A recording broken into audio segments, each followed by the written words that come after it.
Last year, State Rail told the Transport Minister, Mr Baird, that Trackfast, with losses of more than $20 million a year, should be sold off. Mr Baird rejected that proposal, instead ordering a restructuring which will see the door-to-door facet of the service cease from the end of the month in the state's 3 major cities. This restructure at least will bring the losses down to controllable proportions, something around $2-4 million per annum. Losses, but nevertheless a lot different from the $20 million it's losing today. The railway will still be used to transport small parcels throughout the state, but private contractors will now pick up and deliver items in rural centres. There will be a mixture of Trackfast, that is State Rail employees in the Trackfast major depots, which will be Tamworth and Newcastle, but in the other depots in northern New South Wales, it'll be managed by contractors. In Newcastle, customers will have to drop off and collect parcels at the Trackfast depot at Honeysuckle themselves. Transport Minister Baird said private enterprise door-to-door parcel deliveries already adequately serve the major population centres. A joint committee of management and representatives of the 3 railways unions with coverage on the site will counsel the 18 workers affected by the changes. They'll be offered retraining and redeployment or voluntary redundancy. It's expected that the changes to Trackfast's operations will be in place at the beginning of next month.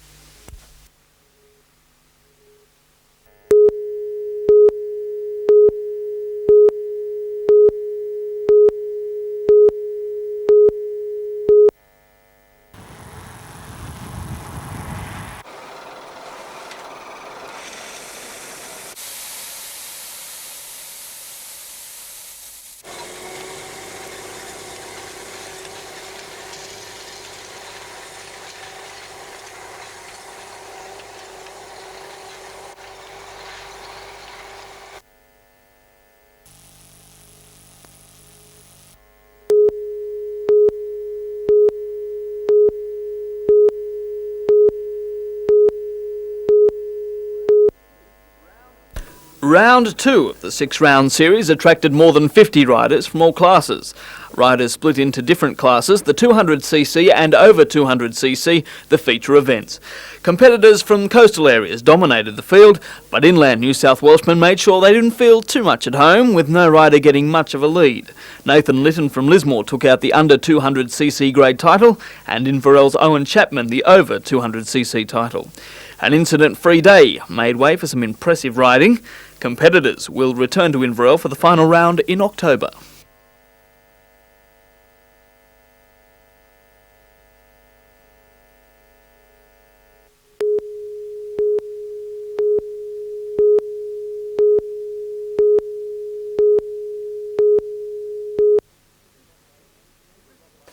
The visit by Energy Minister Robert Webster to Maitland yesterday to launch a new ultra-clean coal plant was welcomed by some sectors of the industry, but the miners' union treated it with contempt.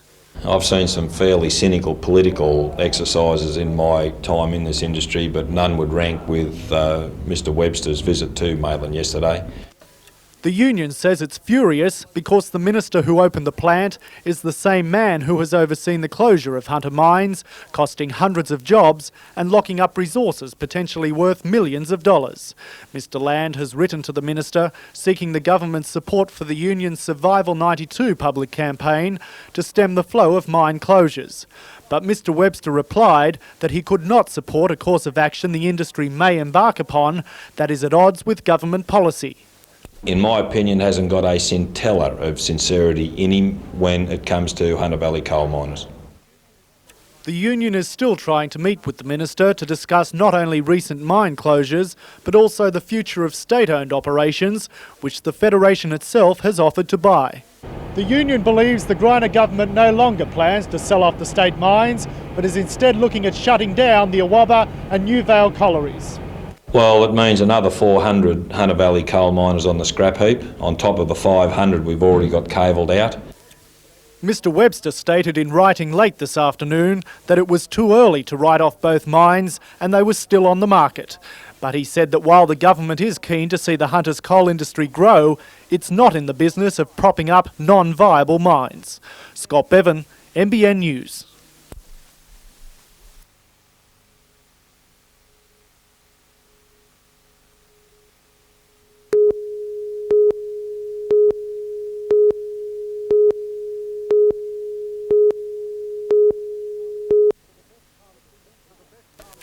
For the best part of a century, there's been a cloud hanging over just what Newcastle residents are breathing into their lungs. Born from these environmental fears, the Newcastle Air Quality Study is released to the public tonight. And Lord Mayor John McNaughton is confident the findings will clear the air of residents' concerns.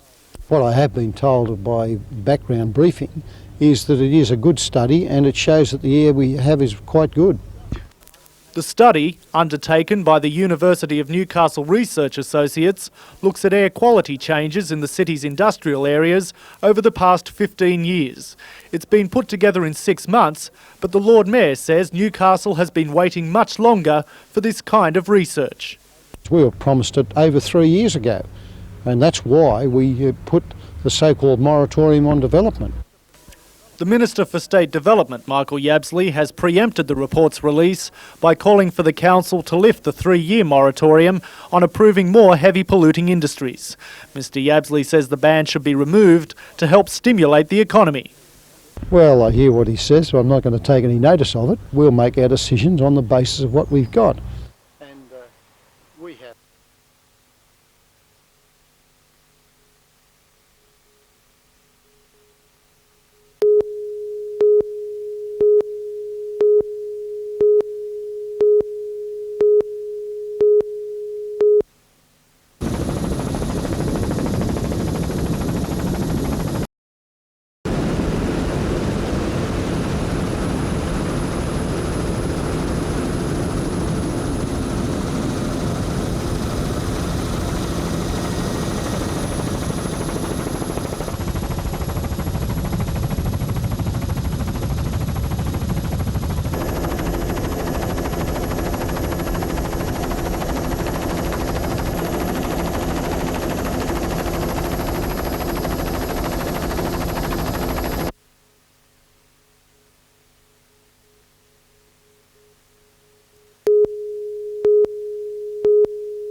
Harrigan complained of grogginess and headaches after Friday's bruising first test against England. Medical staff stepped in. This afternoon, he went for a CAT scan. The towering prop confident of getting a clean bill of health. The last 4 games I've copped 3 knocks, a little bit concerning, but as I said, I think it's just one of those things we have a run of bad luck, and from now on. But just to make sure, and precautionary side of things, it's a good measure to have a scan. The Chief came in for plenty of attention in the first and third Origin games. Those rep duties have kept Harrigan out of the blue and red. It's hoped he'll make his comeback to club football against St George at Cogra on Saturday. Coach David Waite has moved Boyd into the second row. Paul Marquardt is on the bench. The Knights need a win to stay in touch with the leaders. The Dragons are sitting in 4th spot.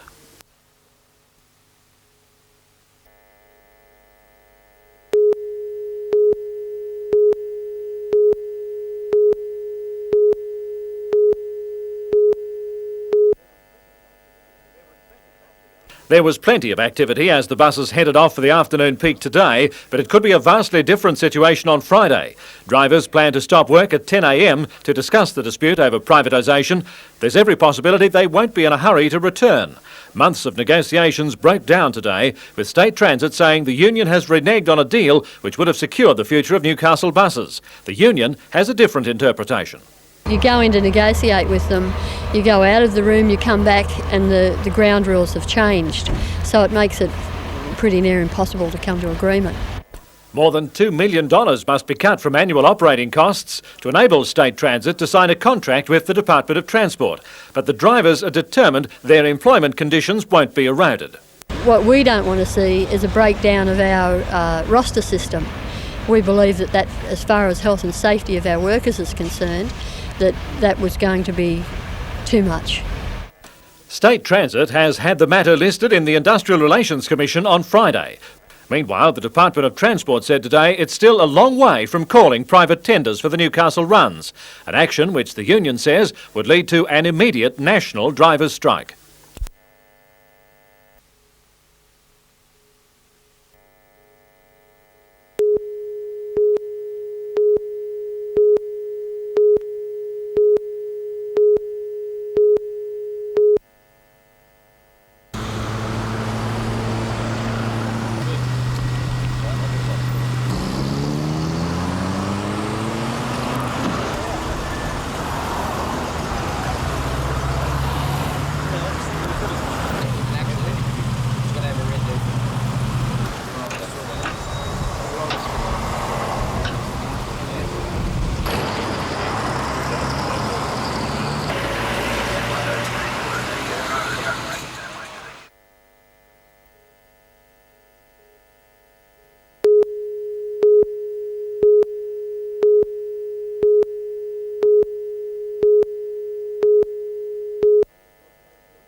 North Coast scored the opening goal in the first couple of minutes of the match, and then it was all Metropolitan East. Denise Benitez forced North Coast's Leanne DeGanis to make a great save, but she couldn't save this one.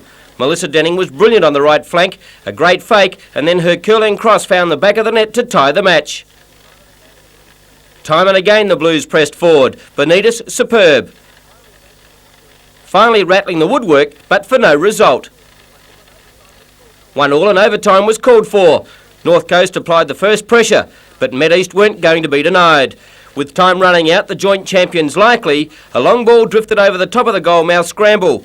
Joanne Peters, one of the stars of the match, did well to keep it in play, laid the ball back inside, and Debbie Tate got enough foot on the ball to dribble it past the keeper into the back of the net for the match winner.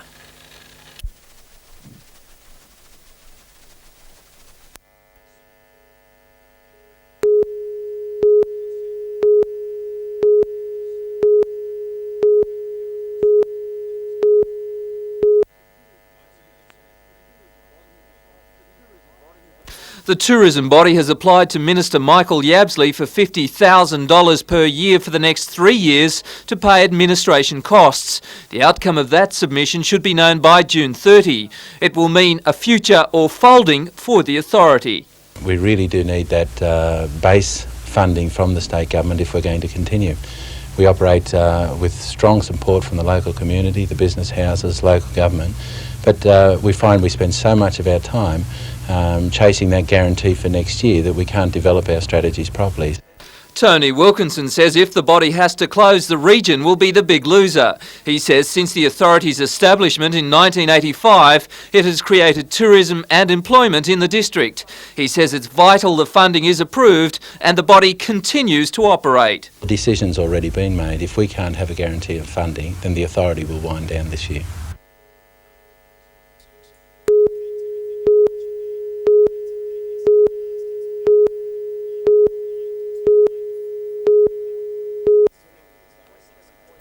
With 27 points generally regarded as a safe number to make the semi-finals, the Knights must win a minimum of 8 of their remaining 11 matches to make the end-of-season big games, something they almost achieved in 1990 when they forced a playoff with Balmain.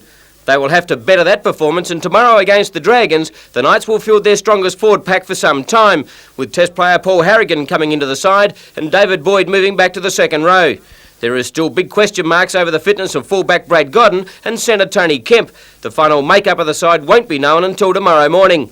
St George have been a bit of a surprise packet this year, currently sitting in 4th position with 7 wins and 4 losses. The Dragons forward pack have been doing everything right of late, and their backline has been swinging into gear, scoring top tries. The Dragons will start favourites at Cogra in a game important to both teams.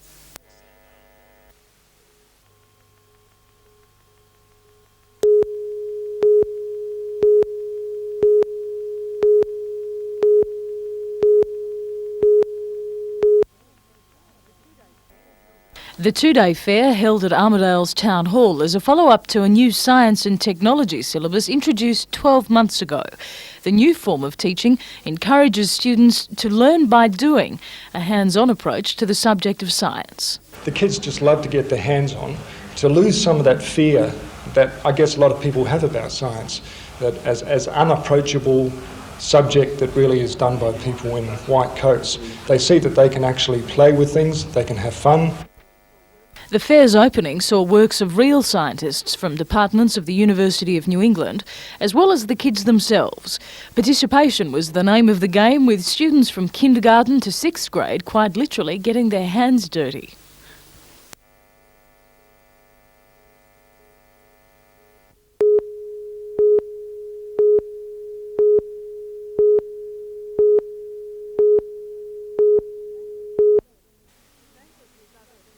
Languages other than English, known as LOTE, is giving both the students and the community of Armidale an insight into the culture and the languages of other countries. Armidale's very fortunate. We have 2 high schools that are combining for a language high school. We have a number of primary schools learning where they're teaching children languages other than their own. Indonesian, Japanese, Italian are all taught here in Armidale, as well as French, and that's fantastic.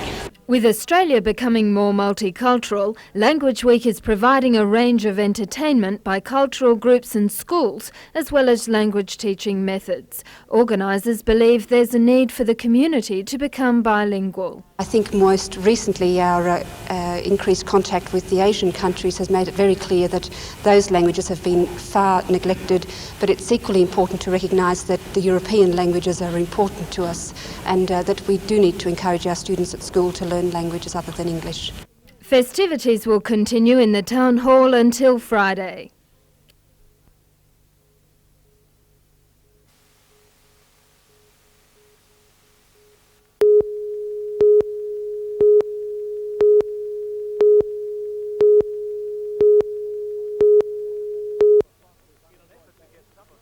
In an effort to get some of Foster's unemployed back into the workforce, the CES has sponsored a 4-week course that has also benefited the community itself.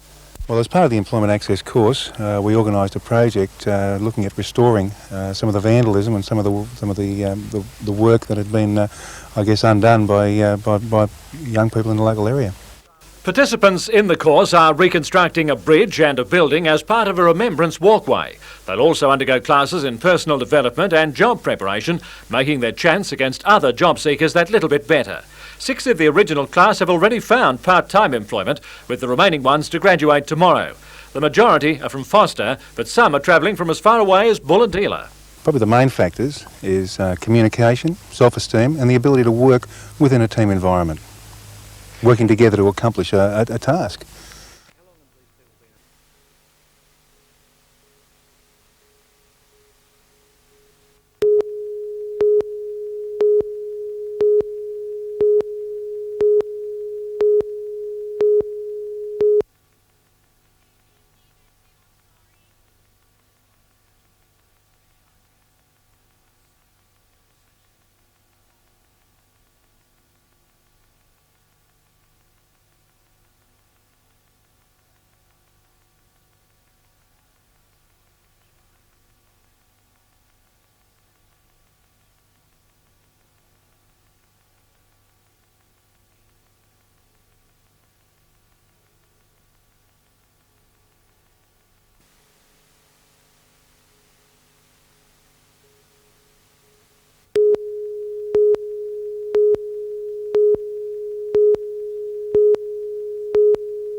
Detectives say they had taken the man to an address on Kings Road, New Lambton at about 4 p.m. as part of an ongoing inquiry into 2 armed hold-ups in the city yesterday. The man apparently took police by surprise, bolting from the scene on foot. The escape sparked an intensive police search by dozens of vehicles, but with light fading, they had to concede the possibility that the man had made good his escape.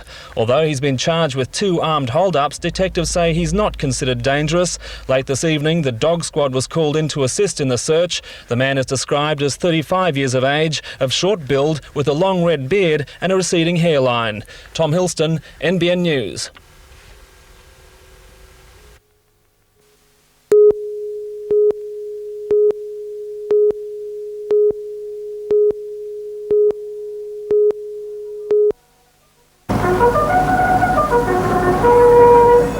And they're off. These are pigs with pace.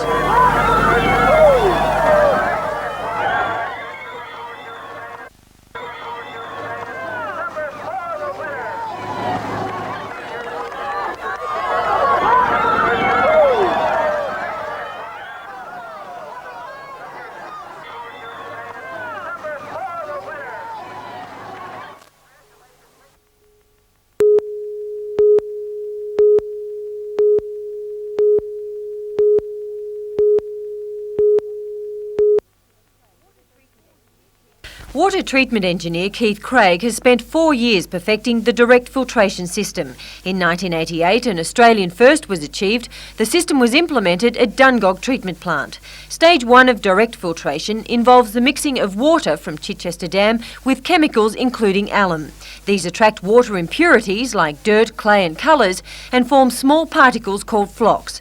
The mixture is then fed into a series of 10 tanks. Here water is filtered through layers of coal and fine sand serving to separate the water from its impurities. Lime and carbon dioxide are added, another Australian first, to prevent corrosion in copper pipes. Chlorine and fluoride are also added to kill bacteria. Direct filtration eliminates a number of stages used in conventional treatment systems, therefore saving time and equipment needed. Up to 40% saving in capital costs and 20 to 30% saving in operating costs. This plant at Dungog will be able to save up to $8 million in construction and capital costs. In operating costs, we'd be saving around $500,000 a year. Now the word's got out. 2 years ago, Sydney Water Authority contracted Keith to consult and design direct filtration systems at 4 new dam projects in Sydney, one of which will be 10 times the size of Grahamstown Dam. He's also implemented the technology in treatment plants at Lismore, Melbourne, Canberra and Tasmania. We're looking at the Asian markets at the moment. There's a lot of work happening in Malaysia and Singapore and Indonesia at present. On the local scene, Mr Craig is currently involved with designing a direct filtration system for the planned water treatment plant at Singleton. Catherine Lamond, NBN News.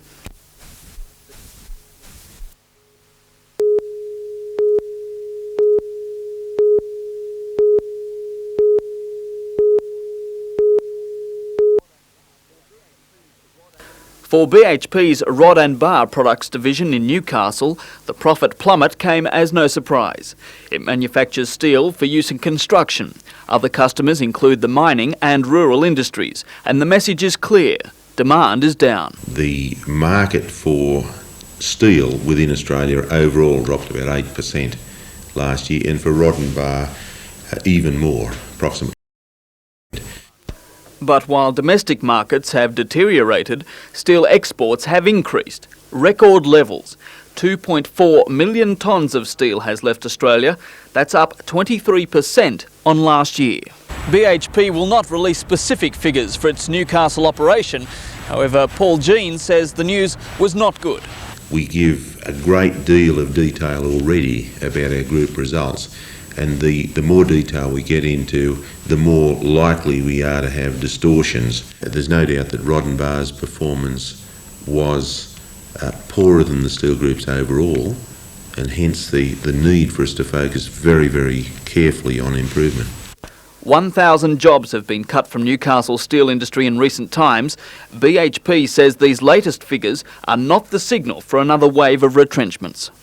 We're looking at our energy consumption and efficiency, we're looking at our yield performance, we're looking at our repairs and maintenance performance, and getting significant gains in all of those areas. Anthony Griffiths, NBN News.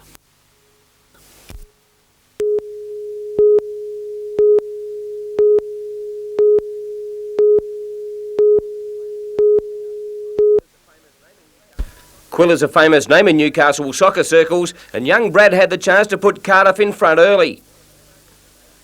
For Broadmeadow, David Tripodi was brought down in a crude tackle just outside the box, and Mark Tracy forced Kyle Jones to make a great save. Cardiff attacked once again, and Gary Martin's shot scurried across the front of goal. And then a near miss for Cardiff, a goalmouth scramble resulting in hurried defence and a couple of panic shots. The outcome, 0-0 at half-time. A furious opening to the second half, with Nicky Kokomanovsky rattling the woodwork from a long way out. And then the break Broadmeadow were after, Mark Tracy laying it off for Stephen Sproljaric, and his shot was a cracker. Final score, Broadmeadow High 1, Cardiff High 0.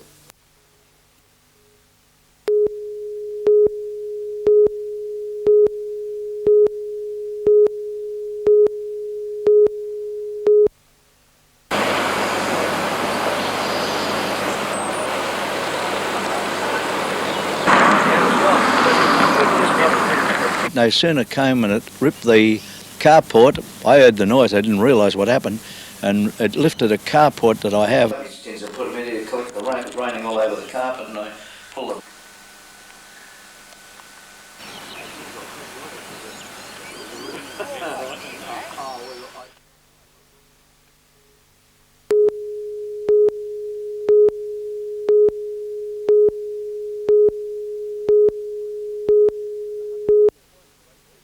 The Hunters' unemployment rate peaked at 13% in January. It's steadily fallen since then. June's figure, 11.8%, down from 12.4% in May. These are figures which defy state and national trends. The reason for the boost? Well, according to the Hunter Valley Research Foundation, a growth in local industry. The Bureau of Statistics released sheafs of figures this afternoon, the ones that stand out, those for the 15 to 19-year age group. In the Hunter, the number of teenagers looking for work dropped 4% to 19.8. The state average is 22%, the national average 24%. The experts remain cautious. I'd wait till I said that was a good result until I saw that those kind of figures coming through for at least 3 months in a row. But overall, it's good news, and the forecast is for a further drop. The figures are good news, and I think they do show the resiliency of the regional economy. Anthony Griffiths, NBN News.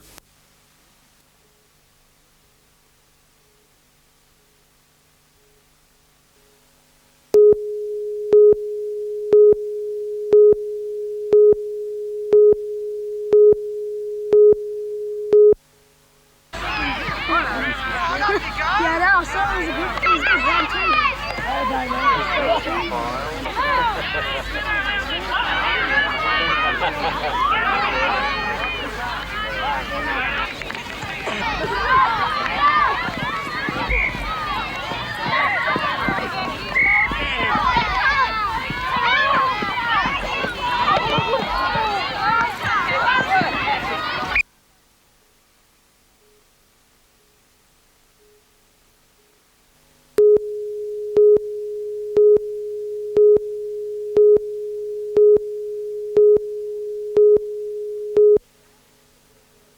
The plan is to build a retirement village with 3 levels of care for the elderly. However, the project depends on certain conditions being fulfilled.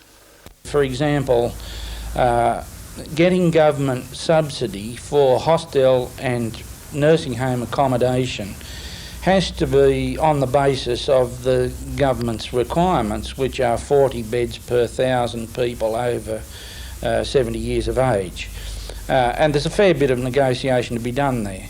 A number of sites are being considered for the complex. An offer has been made on land in Cook's Road near the junction.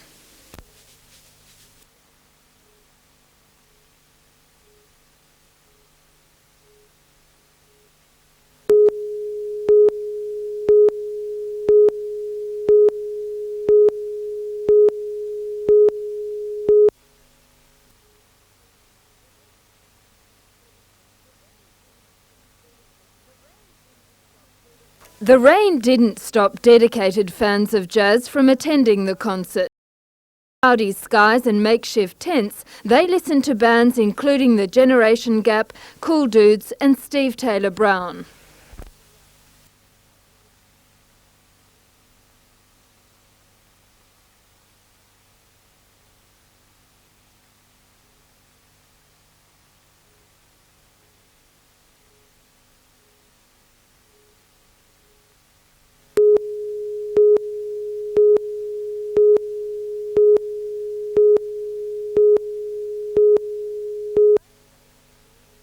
The flag debate is brewing again. Leading the coalition's push to keep it is Senator Bronwyn Bishop.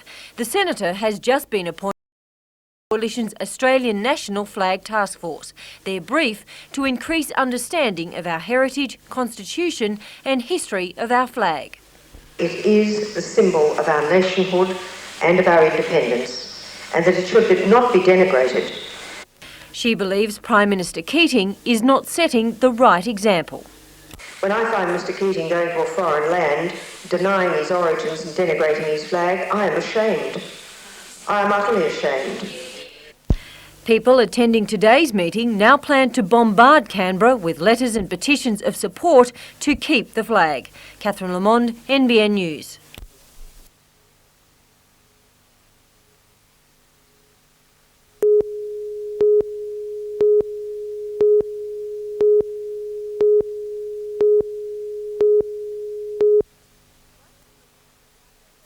Right from the whistle, the determination of Tamworth in the black and white shone through.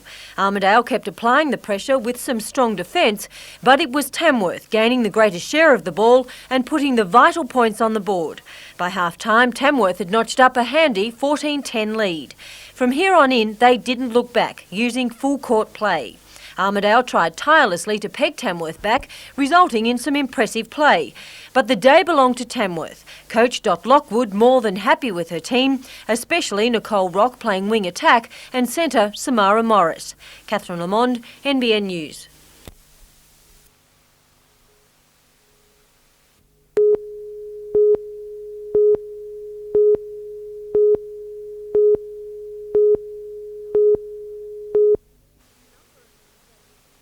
The number of Australian women in the workforce has doubled since the end of the Second World War. However, many women say they haven't been able to break through the so-called glass ceiling into the upper echelons of management.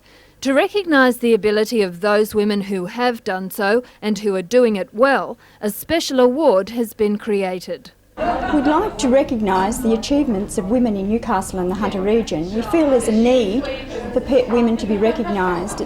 Women of any age who live in the Hunter region are eligible to be nominated for the Woman in Management Award. Nominees can work in voluntary organisations, academic life, the public or the private sector.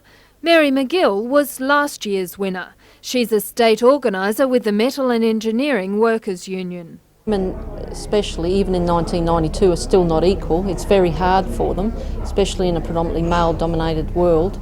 And until this is some way that they receive some sort of recognition. Nominations close on the 5th of August this year. Jane Anderson, NBN News.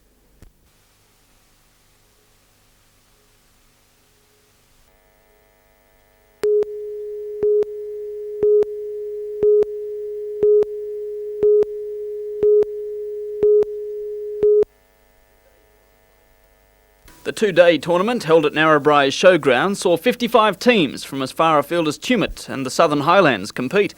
Competition was fierce, with all riders performing well. The Open A grade was won by Queensland team Warwick, followed by local side Corindai. Best man of the championships went to Glenn Fraser of the Hawkesbury Valley, and lady of the tournament went to Leslie Jeffries from Corindai. Corindai also managed to retain its state champion status, again named the overall champion team of the carnival.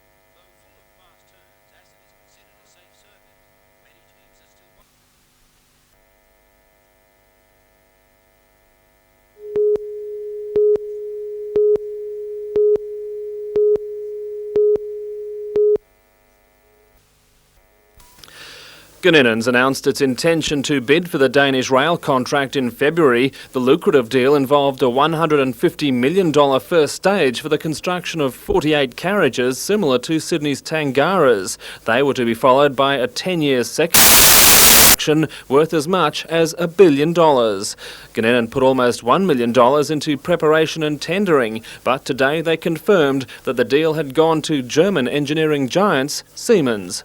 We think that possibly at the end of the day the Danes selected single-deck wide-body technology, which was an option in there from day one. We went in with double-deck technology, and maybe that wasn't preferred. It's Gninen's first international tender. In the next few weeks, a team will fly to Iran in another bid to win export dollars. In the meantime, Gninen say the Danish exercise has increased their international prestige.